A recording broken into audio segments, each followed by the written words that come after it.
urban legends, but there's something about Japan's that just gets under your skin. They feel ancient, deeply rooted in tradition and folklore, yet they've adapted, mutated to fit our modern world. And tonight, I want to tell you about one that's particularly chilling. It's not about some monster in the mountains or a ghost in an old castle. No, this one could be waiting for you right now, in the palm of your hand, on the screen you're looking at. This is the story of the Red Room Curse. Slight pause for effect. Tone becomes more narrative. It all started in the late 90s, the early days of the internet. Imagine it.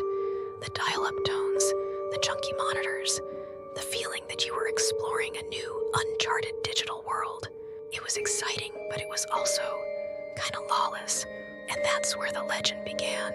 The story goes like this. An ordinary person, maybe a student like you or me, is sitting alone in their room, browsing the internet late at night. Suddenly, a small red pop-up window appears on their screen. It's just a simple box. In stark black text is a question. Do you like the Red Room? Anata wa asai heya ga suki desu ka? Anata wa akai heya ga suki desu ka? Annoyed, they close it. But as soon as they click the X, of course it appears again. Who wouldn't do like the red pop-up? And again, no matter what they do, the pop-up keeps coming back. Relentless again, almost seeming to mock them. The voice, a computerized, childlike voice, starts to read the question out loud from the computer speakers. Things get weird. Do you like? The question on the screen begins to distort, the letters glitching. The user, now terrified, tries to shut down their computer, pull the plug, anything. But it's too late. The pop-up window multiplies, flooding the entire screen until all they can see is a sea of red. But it's changed. It's no longer asking, do you like the Red Room? It's a full sentence, a statement.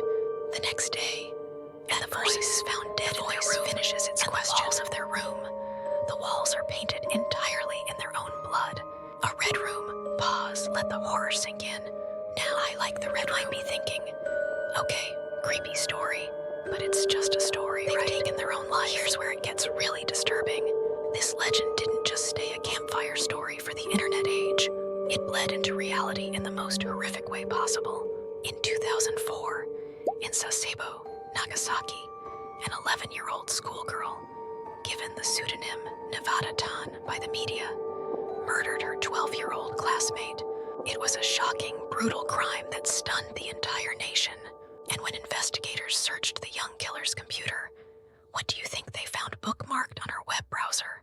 A flash animation video depicting the Red Room Curse, the exact one that had been circulating online for years. The police couldn't prove a direct link, of course, but the connection was there, and it was terrifying. A fictional horror story had become a real-life horror. It makes you wonder, doesn't it?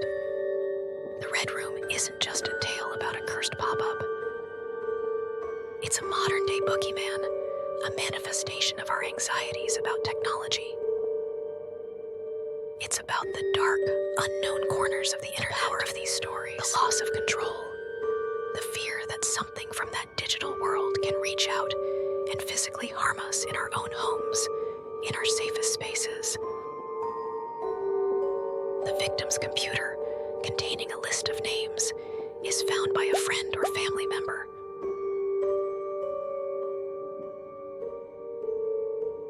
The legend says when they turn it on, the process starts all over again. A virus of the mind, spreading from one person to the next. So, the next time you're alone, scrolling late at night, and a strange pop-up appears, maybe think twice before you click it closed. You never know what kind of room you might be invited to.